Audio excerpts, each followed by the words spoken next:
इस दुनिया में सुपर पावर होना बहुत ही नॉर्मल बात होती है। यहाँ लोग जन्म से ही सुपर पावर के साथ पैदा होते हैं और जिनके पास कोई शक्ति नहीं होती उन्हें एक ड्रग देकर सुपर हीरो बनाया जाता है। किसी के पास आग को नियंत्रित करने की ताकत होती है तो कोई हवा से भी तेज दौड़ सकता है, जबकि कुछ अपने दुश्मनों के दिमाग तक पढ़ लेते हैं। इस दुनिया में सुपर पावर आम इंसानों की जिंदगी का एक हिस्सा बन चुकी होती है, लेकिन धीरे धीरे कुछ लोग इन शक्तियों का गलत इस्तेमाल करने लगते हैं। अब हम कहानी की शुरुआत में देखते हैं कि एक जादूगर एक्लिप्सो अपना प्रदर्शन खत्म करने के बाद थिएटर से बाहर निकल रहा होता है। तभी एक सुपर पावर वाला व्यक्ति उस पर हमला कर देता है। जब जादूगर एक्लिप्सो को होश आता है, वो खुद को एक स्ट्रेचर पर बंधा हुआ पाता है। वो पास ही दूसरे सुपर हीरो ब्रासेरो को भी एक स्ट्रेचर पर पड़ा देखता है। ब्रासेरो का शरीर अब एक कंकाल बन चुका होता है, क्योंकि उसका खून और उसकी आग जैसी शक्तियां किसी प्रयोग के लिए निकाल ली गई होती है। ये देखकर एक्लिप्सो घबरा जाता है और मदद के लिए चिल्लाने लगता है। इसके बाद दृश्य हमारे मुख्य किरदार मोरो पर जाता है, जो एक पुलिस अधिकारी है। उसे एक कॉल आती है जिसमें उसे एक केस की जांच के लिए बुलाया जाता है। इसके बाद वो तैयार होकर घटनास्थल पर पहुंचता है, जहां उसकी मुलाकात दूसरी जांच अधिकारी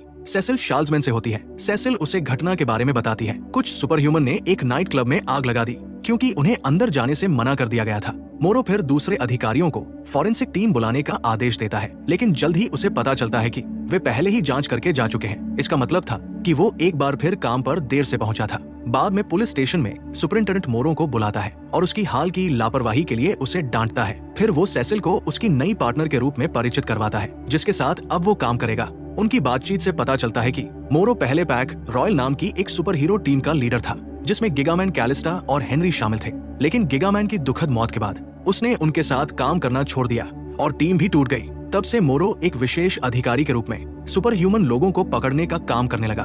पिछले कुछ वर्षों में अपराध लगभग खत्म हो चुका था और सभी को लगा था कि सुपर ह्यूमन लोग शहर छोड़ चुके हैं, लेकिन अब केस फिर बढ़ने लगे थे।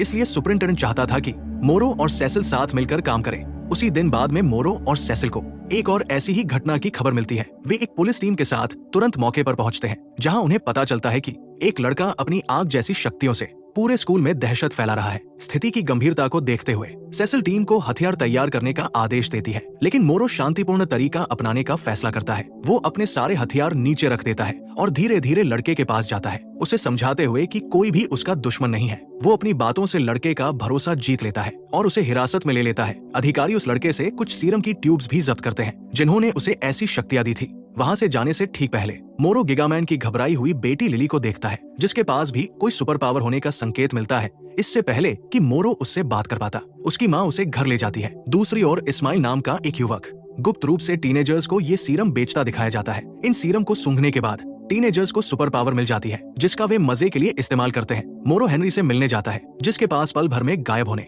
और टेलीपोर्ट होने की शक्ति है। हेनरी बीमार है। मोरो रोज उसे खाना खिलाने जाता है। वो उसे शहर में चल रही घटनाओं के बारे में बताता है और पूछता है कि क्या वह इसके पीछे का स्रोत पहचान सकता है। हेनरी, जो गुप्त रूप से इन मामलों का अध्ययन कर रहा होता है, उसे ब्रासेरों के गायब होने के बारे में बताता है। दूसरी तरफ रूडी नाम का एक आदमी नाजा से मिलने जाता है, जो सुपर पावर पर प्रयोग करता है और सीरम तैयार करता है। वो उसे लिली और उसकी शक्तियों के बारे में बताता है, जिस पर नाजा उसे लिली के बारे में और जानकारी इकट्ठा करने का आदेश देता है। रूडी तुरंत उसकी बात मान लेता है। पुलिस स्टेशन में मोरो को हेनरी का फोन आता है, जो उसे ब्रासेरों के बारे में और जानकारी देता है। वो बताता है कि जेल से रिहा होने के बाद ब्रासेरो पेरिस के एक रेस्टोरेंट में काम करने लगा था। वो एक वॉलीबॉल क्लब में भी शामिल हो गया था, जिसे कैलिस्टा चलाती थी।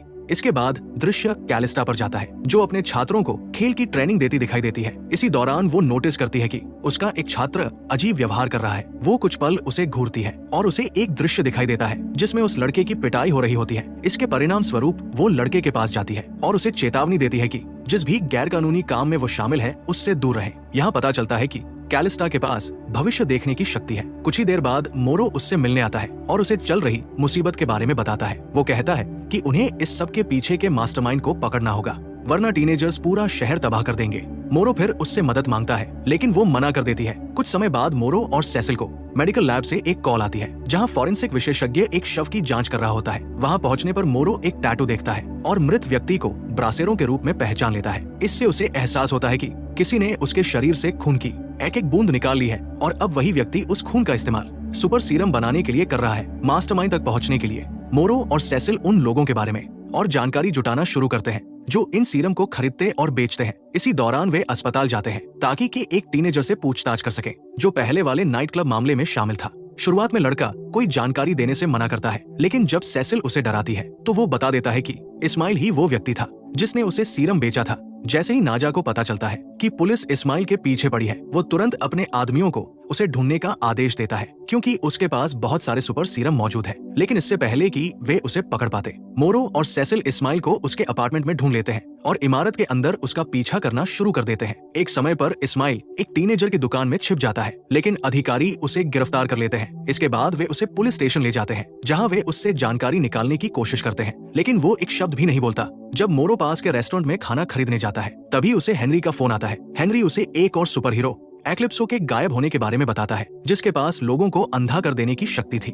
उसी समय नाजा के गुंडे इस्माइल को छुड़ाने के लिए पुलिस स्टेशन पर हमला कर देते हैं। हंगामे की आवाज सुनकर मोरो तुरंत वापस स्टेशन की ओर दौड़ता है और देखता है कि हमलावरों ने सभी इंस्पेक्टर्स को अंधा कर दिया है। इससे उसे एहसास होता है कि उन्होंने एक्लिप्सो का खून भी निकाल लिया है। मोरो सावधानी से ऊपर की मंजिल पर जाता है ताकि हमलावरों को रोक सके, लेकिन वहाँ वो देखता है कि उन्होंने सेसिल को भी अंधा कर दिया है। वे उसे ऊपर की मंजिल से नीचे धक्का दे देते हैं और इस्माइल को लेकर भाग जाते हैं, लेकिन जैसे ही वो मरने वाली होती है, मोरो उसकी तरफ दौड़ता है और उसे छू लेता है। इसके सेसिल जमीन पर गिरने की बजाय हवा में तैरने लगती है। इससे चौंकाने वाला खुलासा होता है कि मोरो भी एक सुपर हीरो है, जिसके पास गुरुत्वाकर्षण को नियंत्रित करने और चीजों को उड़ाने की शक्ति है। असल में उसने अपनी शक्तियों की खोज उसी समय की थी जब वो पैक रॉयल के साथ काम करता था। दूसरी तरफ इस्माइल को नाजा के पास ले जाया जाता है, जो अपने आदमियों को उसे मार डालने का आदेश देता है। अपनी जान बचाने की कोशिश में इस्माइल बताता है कि उसने एक और सुपर हीरो मोरो को देखा है, लेकिन इसके बावजूद गैंग उसे मार डालती है। इसके बाद नाजा अपने आदमियों को मोरो का अपहरण करके उसे यहाँ लाने का आदेश देता है। उसके गुंडों में से एक कैलिस्टा के स्कूल पहुंचता है और छात्रों को नया सीरम सूंघने के लिए उकसाता है। कुछ छात्र उसकी बात मान लेते हैं, लेकिन जैसे ही वे ऐसा करते हैं, वे मर जाते हैं। फिर वो गुंडा नाजा को फोन करता है और उसे नए सीरम के टेस्ट का परिणाम बताता है। दूसरी ओर लिली की मां रोते हुए पुलिस स्टेशन आती है और मोरो को बताती है कि उसकी बेटी गायब हो गई है। असल में नाजा ने लिली का अपहरण कर लिया होता है और वो उसका खून निकालकर सुपर सीरम बनाना चाहता है। ये सुनते ही मोरो तुरंत लिली के अपार्टमेंट की ओर निकल पड़ता है, उम्मीद करते हुए कि उसे वहाँ कोई सुराग मिल जाएगा। वहाँ उसकी मुलाकात कैलिस्टा से होती है, जो उसे अपने छात्रों की मौत के बारे में बताती है, जो सीरम सूंघने के बाद हुई थी। अब जब उसे स्थिति की गंभीरता का एहसास हो जाता है, तो वो उसकी मदद करने के लिए तैयार हो जाती है। लेकिन मोरो अब उसकी मदद नहीं चाहता और उसे वहाँ से चले जाने को कह देता है। उसके जाने के बाद वो घर की तलाशी लेना शुरू करता है और आखिरकार उसे कूड़ेदान में एक कागज का टुकड़ा मिलता है, जिस पर एक फोन नंबर लिखा होता है। मोरो उस नंबर के बारे में और जानकारी ढूंढने की कोशिश करता है, लेकिन तभी नाजा के गुंडे उस पर हमला कर देते हैं। वे उसे बेहोशी की दवा दे देते हैं, जिससे वो बेहोश हो जाता है। बाहर कैलिस्टा देखती है कि सेसिल अपार्टमेंट की तरफ आ रही है। वो उसे घूरती है और उसे एक दृश्य दिखाई देता है, जिसमें नाजा के आदमी उसे गोलियों से भून देते हैं। इस त्रासदी को रोकने के लिए वो तुरंत सेसिल की तरफ दौड़ती है और उसे कार में छिपा देती है। कुछ ही देर बाद वे गुंडों को बेहोश मोरो को अपनी गाड़ी में ले जाते हुए देखती है।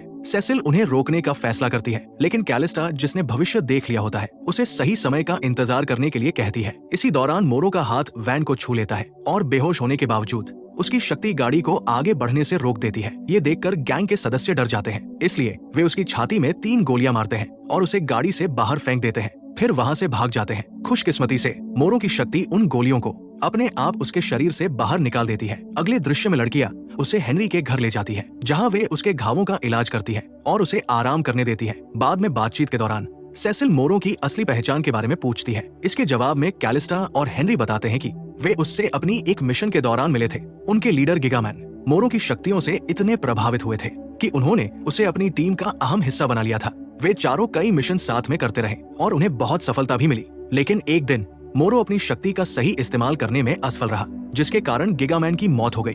तब से उसने अपनी शक्तियों को छोड़ दिया और एक सामान्य जिंदगी जीने का फैसला कर लिया।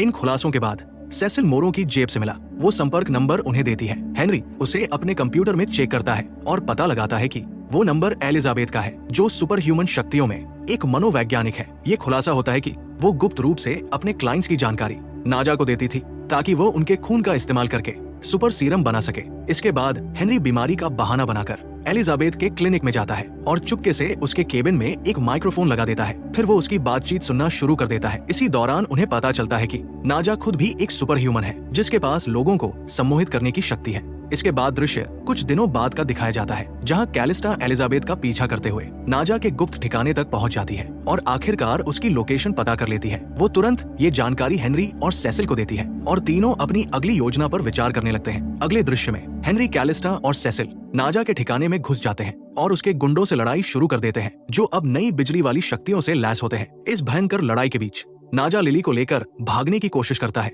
लेकिन तभी मोरो अचानक वहां पहुंच जाता है और उसे रोक देता है। जब दोनों लड़ रहे होते हैं, सेसिल लिली को वहां से दूर ले जाती है। ये देखकर नाजा कई सारे सीरम पी लेता है और उनका पीछा करने निकल पड़ता है। इसी समय मोरो को एहसास होता है कि सीरम की ओवरडोज जल्द ही एक विस्फोट का कारण बनेगी, इसलिए वो तुरंत पीछे से नाजा पर हमला करता है और उसे लेकर हवा में उड़ जाता है। जैसा कि उसने सोचा था, नाजा अपनी अत्यधिक शक्तियों को नियंत्रित नहीं कर पाता और उसका शरीर फट जाता है। जब बाकी टीम ये देखती है तो उन्हें डर लगता है कि मोरो भी उस विस्फोट में मर गया होगा, लेकिन उनकी खुशी का ठिकाना नहीं रहता जब मोरो कुछ मामूली चोटों के साथ सामान्य रूप से वापस लौट आता है। जब सब शांत हो जाता है तो सभी न्यूज चैनल इस नए सुपर हीरो की खबर दिखाते हैं और उसे टाइटन नाम देते हैं। इसके बाद रॉयल पैक फिर से शहर की रक्षा करने के लिए सक्रिय हो जाता है, ताकि बुरी नीयत वाले सुपर ह्यूमन लोगों से शहर को बचाया जा सके। सेसिल मोरो को एक सुपर हीरो मास्क देती है और उसे गर्व के साथ अपनी लीडर की भूमिका स्वीकार करने के लिए प्रेरित करती है। ये थी how I become a super hero की कहानी। आप लोगों को ये फिल्म कैसी लगी कमेंट में जरूर बताइए। ऐसी और वीडियो के लिए चैनल को सब्सक्राइब करें ताकि चैनल को सपोर्ट मिल सके, और जाने से पहले वीडियो को लाइक और सब्सक्राइब जरूर कर जाना। मिलते हैं अगली वीडियो में एक और बेहतरीन कहानी के साथ।